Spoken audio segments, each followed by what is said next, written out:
Dans la nuit du 14 au 15 novembre 1996, Céline Barthez, 23 ans, disparaît sans laisser de traces dans les rues désertes de Clermont-Ferrand. Son sac à main est retrouvé au pied d'une cabine téléphonique près de la place de Jaude. Son portefeuille intact à l'intérieur. Aucun témoin, aucun indice, aucune explication. Pendant 27 ans, sa famille vit dans l'incertitude la plus totale, jusqu'à ce qu'en 2023, un technicien de France Télécom tombe sur une bande magnétique oubliée dans les archives d'un central désaffecté. L'enregistrement contient un appel passé depuis cette cabine à 3h47 du matin, quelques minutes avant que Céline ne soit vue pour la dernière fois. Une voix tremblante, à peine audible, murmure des mots qui glacent le sang. La jeune femme semble terrifiée, poursuivie. Elle prononce un prénom que personne n'avait jamais mentionné durant l'enquête. Cet appel change tout ce que l'on croyait savoir sur cette nuit-là. Il rouvre des plaies et fait surgir des questions que personne n'osait plus poser. Ce que révèle cet enregistrement ne résout pas le mystère de la disparition de Céline. Au contraire, il plonge l'affaire dans une obscurité encore plus profonde. Car sur cette bande, on entend aussi autre chose. Un bruit sourd comme une portière qui claque. Puis plus rien, le silence absolu. 27 ans après, la vérité commence peut-être à émerger. Mais elle soulève plus de doutes qu'elle n'apporte de réponse. L'histoire de Céline Barthez reste l'une des énigmes les plus troublantes de l'Auvergne. En novembre 1996, Clermont-Ferrand est une ville industrielle en pleine transformation. Les usines Michelin dominent encore l'économie locale, mais la crise frappe durement. Les jeunes diplômés peinent à trouver du travail, l'ambiance est morose. Dans ce contexte, Céline Barthez représente pourtant l'espoir.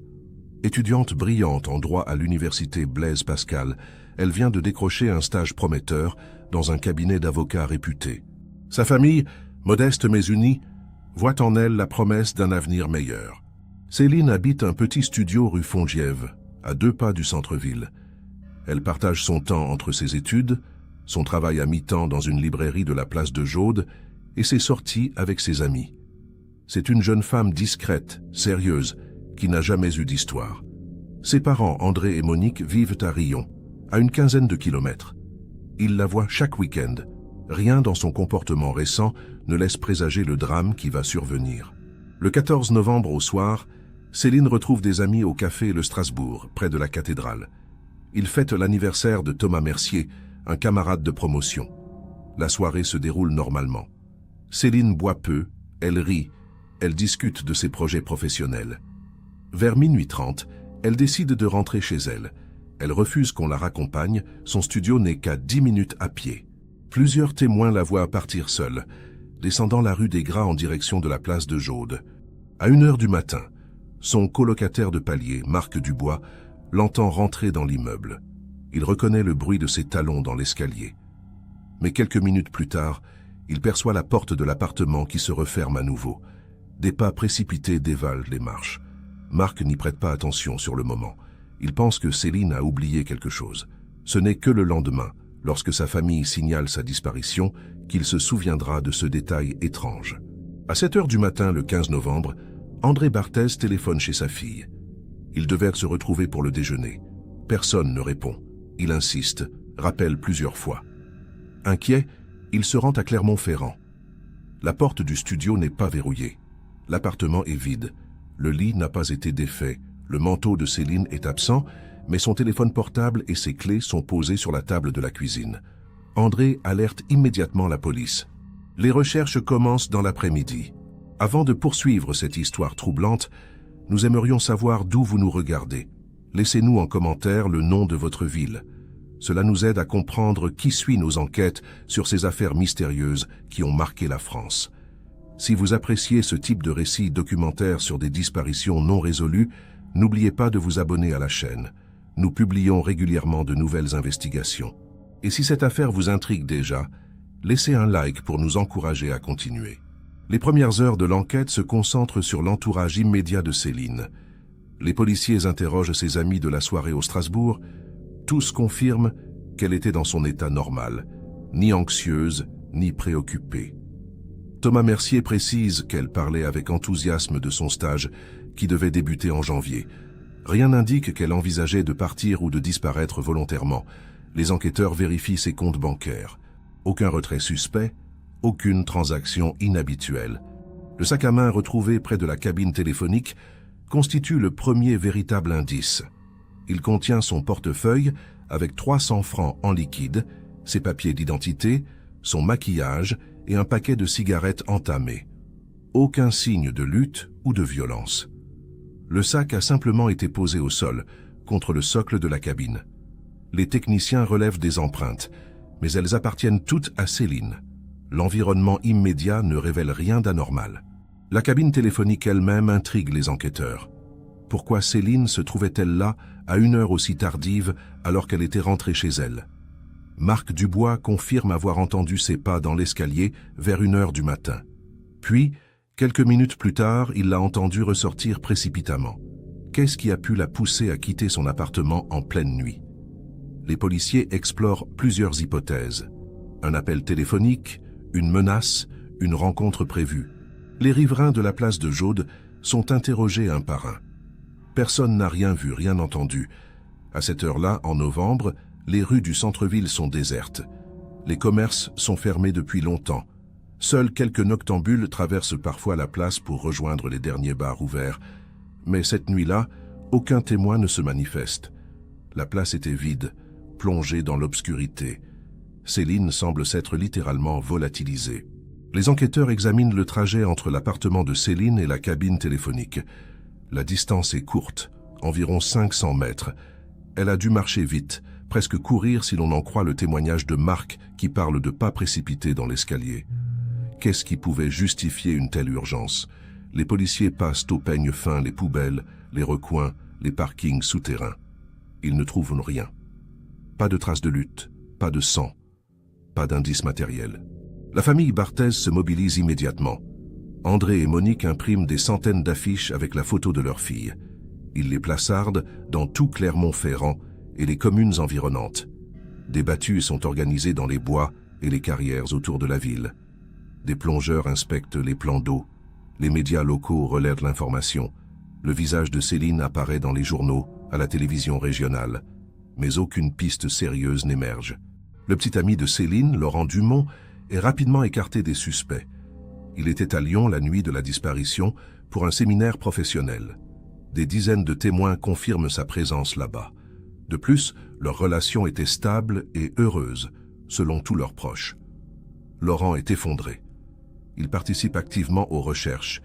Il supplie quiconque a des informations de se manifester. Son alibi est inattaquable.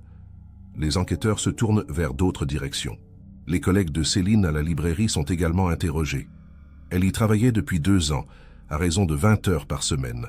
Ses responsables la décrivent comme une employée modèle, ponctuelle, aimable avec les clients. Elle n'avait eu aucun conflit récent, aucun problème avec qui que ce soit. Les policiers vérifient s'il y a eu des clients insistants ou dérangeants. Rien de tel. Céline menait une vie ordinaire, sans histoire. Une rumeur court néanmoins dans le quartier. Quelques jours avant sa disparition, Céline aurait été suivie par une voiture sombre alors qu'elle rentrait chez elle un soir. Elle en aurait parlé à une voisine, Madame Lenoir, qui habite au rez-de-chaussée. Interrogée, cette dernière confirme. Céline lui avait dit qu'elle avait eu l'impression d'être observée, mais qu'elle n'avait pas vu le conducteur. Elle n'avait pas porté plainte, pensant qu'il s'agissait d'une coïncidence. Cette information relance l'enquête. Les policiers cherchent à identifier cette voiture. Ils interrogent les garagistes, les vendeurs de véhicules d'occasion, les habitants du quartier. Plusieurs témoins parlent d'une Renault 21 grise qui stationnait parfois rue Fondive, moteur éteint, sans que personne n'en descende. Mais impossible de retrouver la trace de ce véhicule. Aucune plaque d'immatriculation relevée, aucun signalement précis. La piste reste floue. Les semaines passent sans avancée. L'enquête piétine. Les médias se désintéressent progressivement de l'affaire. La famille Barthez refuse d'abandonner. André prend un congé sans solde pour se consacrer entièrement aux recherches. Il contacte des associations d'aide aux familles de disparus. Il épluche les archives de faits divers similaires. Il essaie de trouver un lien, un détail qui aurait échappé aux enquêteurs. Mais rien ne vient. Céline reste introuvable. En décembre 1996, la police élargit ses investigations. Les enquêteurs examinent les dossiers d'autres disparitions survenues dans la région au cours des dernières années. Ils cherchent un mode opératoire similaire, un schéma récurrent. Clermont-Ferrand et ses environs ont connu plusieurs affaires non résolues. En 1993, une jeune femme de Riom a disparu dans des circonstances comparables. En 1995, une étudiante de Vichy s'est volatilisée après une soirée entre amis. Les similitudes sont troublantes. Le capitaine Bernard Malherbe, chargé de l'enquête, constitue une cellule spéciale. Il fait le lien entre ces différentes affaires. Dans chaque cas, il s'agit de jeunes femmes âgées de 20 à 25 ans, disparues la nuit, sans témoin, sans violence apparente. Aucun corps n'a été retrouvé. Aucune demande de rançon n'a été formulée. Aucune revendication. Les familles vivent dans l'angoisse, sans réponse, sans deuil possible. Malherbe soupçonne l'existence d'un prédateur méthodique. Les enquêteurs dressent une liste de suspects potentiels. Ils recensent tous les individus condamnés pour des faits de violence sexuelle dans le département du Puy-de-Dôme et les départements limitrophes. Ils interrogent d'anciens détenus récemment libérés. Ils surveillent certains hommes au comportement suspect, signalés par leur entourage. Mais aucun profil ne correspond parfaitement. Aucune preuve matérielle ne permet d'établir un lien entre ces personnes et les disparitions. Un nom revient néanmoins dans plusieurs témoignages. Celui de Jean-Marc Ferrier, 42 ans, chauffeur routier basé à Issoire. Divorcé, sans enfant, il vit seul dans une ferme isolée à une vingtaine de kilomètres de Clermont-Ferrand. Des connaissances le décrivent comme étrange, solitaire, parfois agressif. Il a déjà été condamné en 1989 pour des attouchements sur une mineure, mais sa peine a été légère. Les policiers décident de le placer sous surveillance discrète. Pendant plusieurs semaines, les enquêteurs observent les faits et gestes de Ferrier. Ils notent ses déplacements, ses fréquentations, ses habitudes. Ils fouillent sa propriété avec un mandat. Ils inspectent son camion, ses outils, ses affaires personnelles. Ils analysent ses relevés téléphoniques, ses trajets professionnels.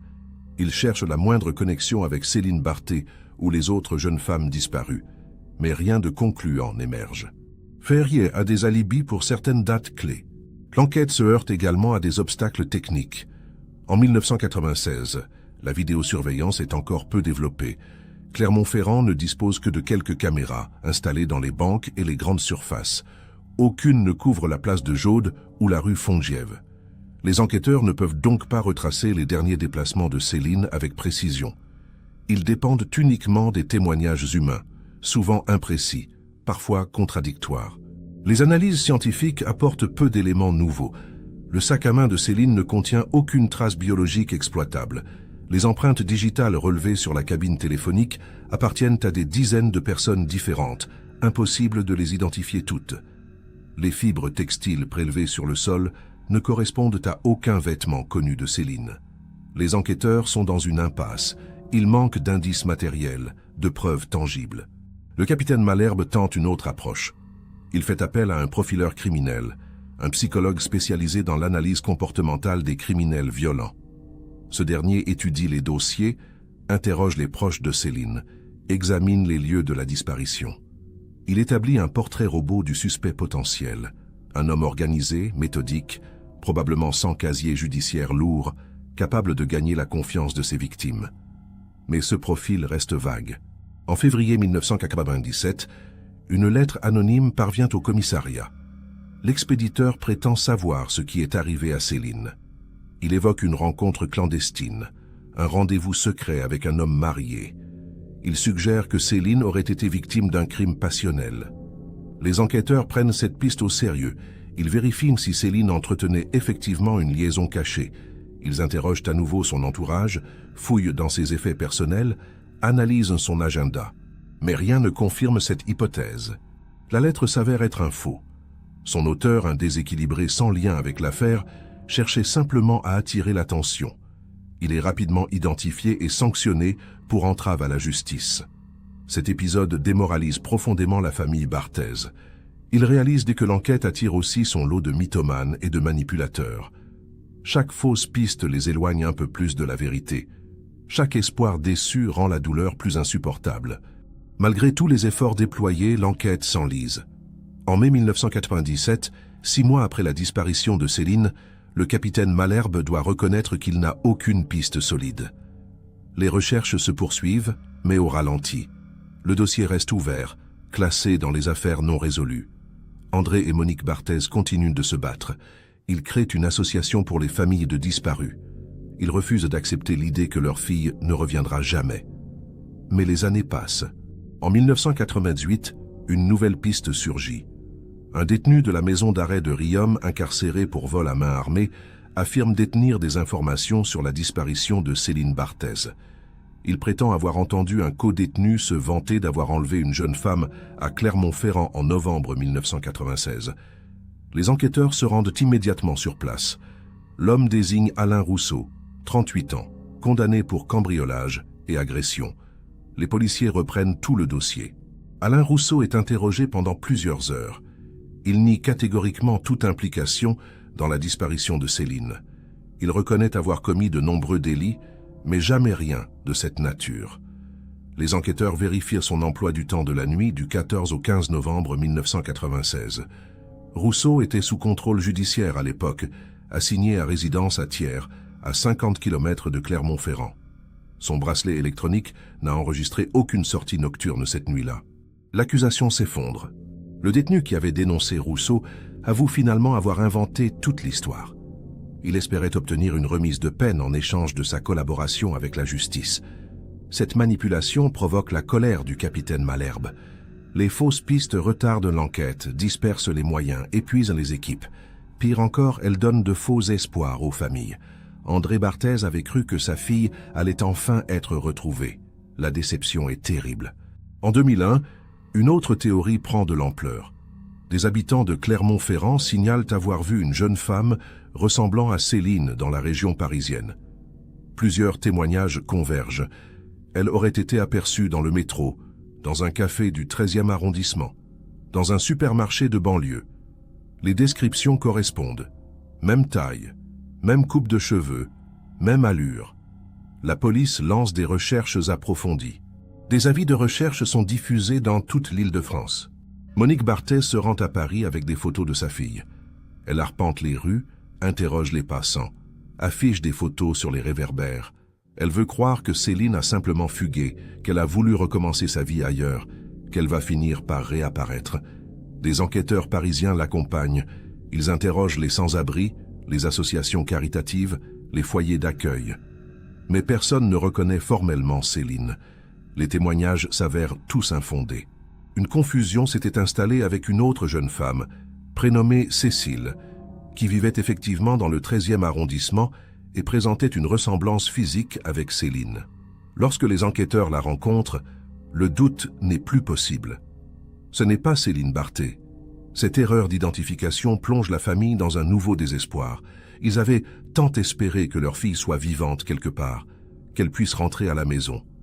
Cet espoir s'envole définitivement. En 2005, l'affaire connaît un rebondissement inattendu. Un journaliste d'investigation de la montagne publie une série d'articles sur les disparitions non résolues en Auvergne. Il met en lumière le cas de Céline Barthez et établit des parallèles avec 5 autres affaires similaires survenues entre 1992 et 2003. Il suggère l'existence d'un tueur en série qui aurait agi dans la région pendant plus d'une décennie. L'article fait grand bruit. Les médias nationaux s'emparent du sujet. Cette médiatisation relance l'intérêt du public pour l'affaire. Des centaines de personnes contactent la police pour signaler des détails qu'elles n'avaient pas jugés importants à l'époque. Les enquêteurs reçoivent des dizaines de nouveaux témoignages. Mais la plupart sont vagues, imprécis, invérifiables. Certains parlent d'une voiture suspecte, d'autres d'un homme étrange aperçu près de la place de Jaude. Aucun élément ne permet de faire avancer concrètement l'enquête. Le capitaine Malherbe, désormais à la retraite, est rappelé en consultation par ses anciens collègues. Il reprend tous les dossiers, compare les différentes disparitions, cherche un lien cohérent. Il remarque que les victimes présumées fréquentaient tout le centre-ville de Clermont-Ferrand, qu'elles avaient toutes entre 20 et 25 ans, qu'elles avaient toutes disparu entre 1h et 4h du matin. Mais au-delà de ces similitudes, aucun indice matériel ne relie les affaires entre elles. En 2008, l'ADN devient un outil plus accessible pour la police scientifique. Les enquêteurs décident de réexaminer toutes les preuves collectées lors de la disparition de Céline.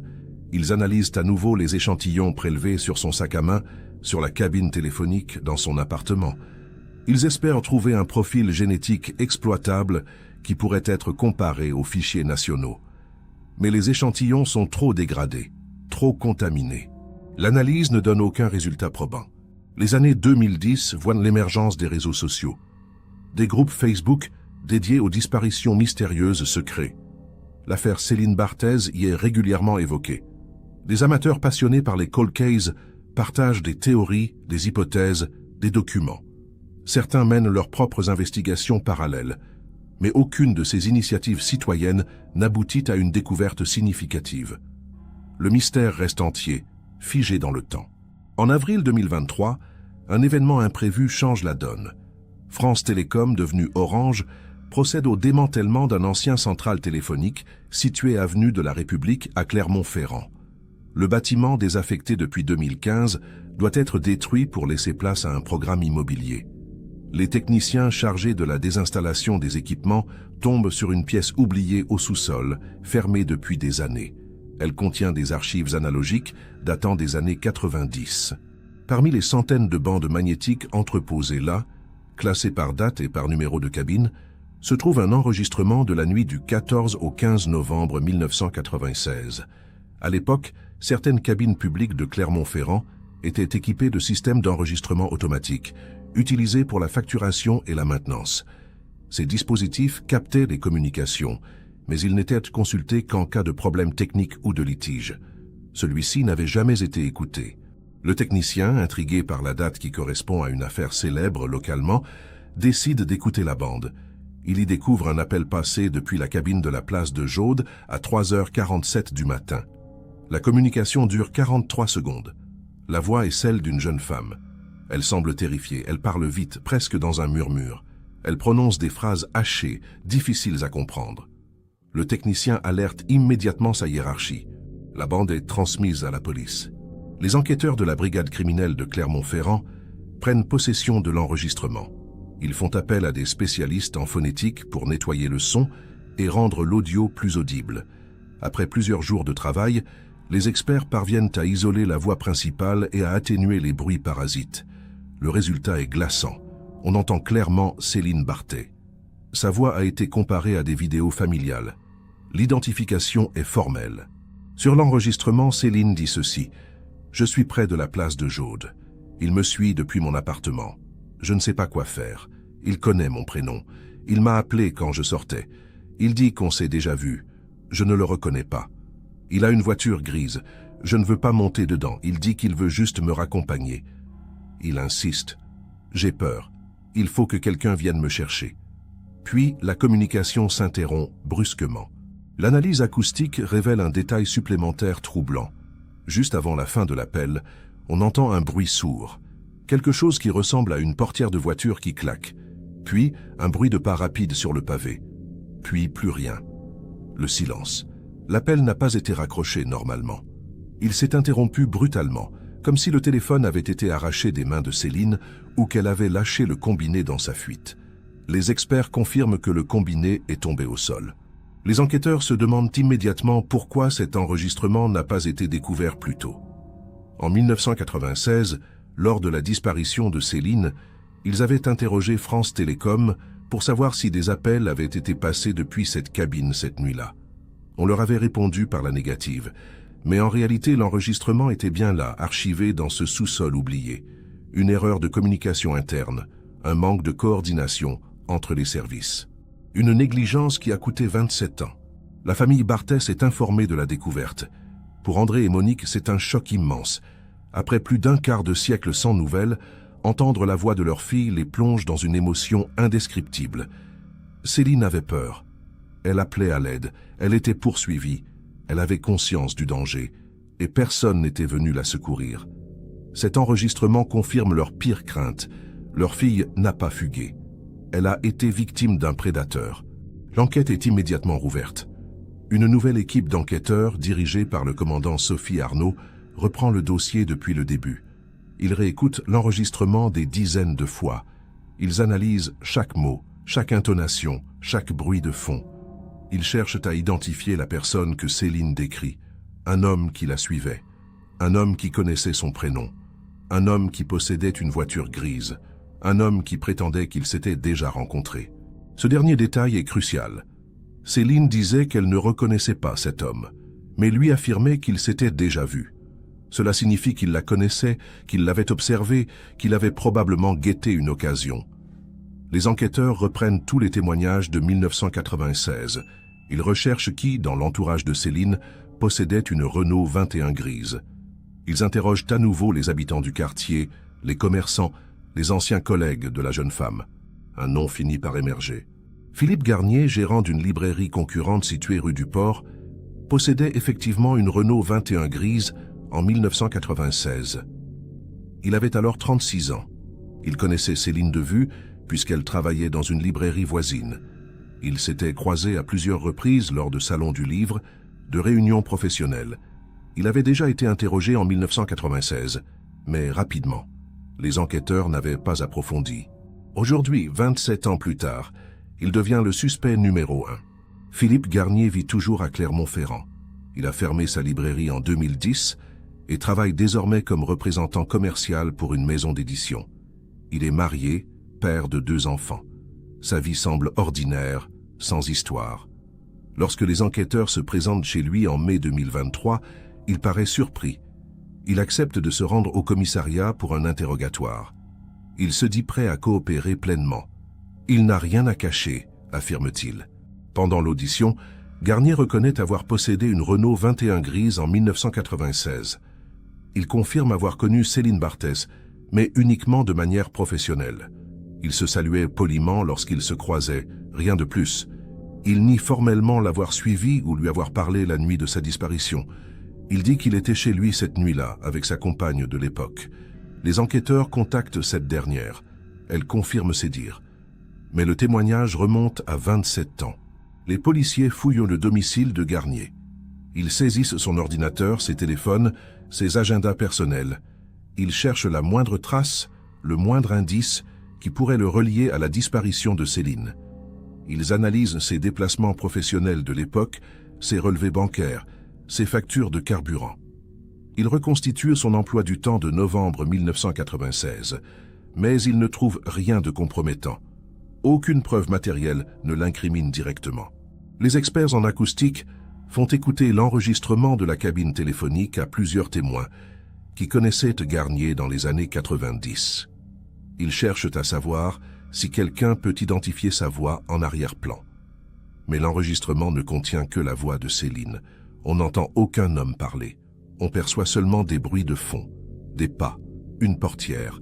Impossible de confirmer ou d'infirmer la présence de Garnier cette nuit-là uniquement à partir de l'audio. Les enquêteurs découvrent néanmoins un élément troublant. En 1997, un an après la disparition de Céline, Garnier a vendu sa Renault 21 grise. Il l'a cédée à un ferrailleur d'Issoire qui l'a immédiatement démantelée. Aucune expertise technique n'a donc pu être réalisée sur le véhicule. Interrogé sur ce point, Garnier explique que la voiture était vieille, qu'elle avait des problèmes mécaniques, qu'il voulait s'en débarrasser. Sa justification est plausible, mais le timing interroge. D'autres éléments ressurgissent au fil des investigations. En 1996, plusieurs femmes avaient signalé avoir été suivies par une voiture grise dans le centre de Clermont-Ferrand. Ces signalements n'avaient pas été pris au sérieux à l'époque. Aujourd'hui, les enquêteurs les réexaminent. 3 femmes acceptent de témoigner à nouveau. Elles décrivent un homme d'une trentaine d'années, brun, de taille moyenne, qui les abordait en prétendant les connaître. Le signalement pourrait correspondre à Garnier, mais il pourrait aussi correspondre à des dizaines d'autres hommes. En juin 2023, Garnier est placé en garde à vue. Les enquêteurs le confrontent aux témoignages, à l'enregistrement, aux éléments qui pèsent sur lui. Il maintient sa version. Il n'a jamais suivi Céline. Il n'a jamais essayé de la faire monter dans sa voiture. Il compatit avec la famille, mais il n'est pas responsable de ce drame. Son avocat dénonce une enquête à charge basée sur des coïncidences et des présomptions. Au bout de 48 heures, Garnier est relâché. Aucune charge suffisante. L'affaire fait la une des médias nationaux. Des reportages sont diffusés sur les grandes chaînes de télévision. Des podcasts spécialisés dans les faits divers analysent l'enregistrement, décortiquent les témoignages, échafaudent des théories. L'opinion publique est divisée. Certains sont convaincus de la culpabilité de Garnier, d'autres estiment qu'il est innocent, victime d'un emballement médiatique. Les réseaux sociaux s'enflamment. La famille Barthez lance un appel solennel pour que la vérité éclate enfin. En septembre 2023, les enquêteurs explorent une autre piste. Ils se penchent sur les autres disparitions évoquées par le journaliste de la montagne en 2005. Ils cherchent à savoir si Garnier aurait pu être impliqué dans ces affaires également. Ils recoupent les lieux, les dates, les témoignages. Ils découvrent que Garnier était présent à Riom lors de la disparition de 1993. Il participait à un salon du livre ce jour-là. Mais rien ne prouve qu'il ait rencontré la victime. Les analyses ADN menées sur l'enregistrement et les archives de 1996 ne donnent toujours rien. Les échantillons sont trop anciens, trop contaminés. La science ne peut pas apporter de réponse définitive. L'enquête repose donc uniquement sur les témoignages, les recoupements, les présomptions.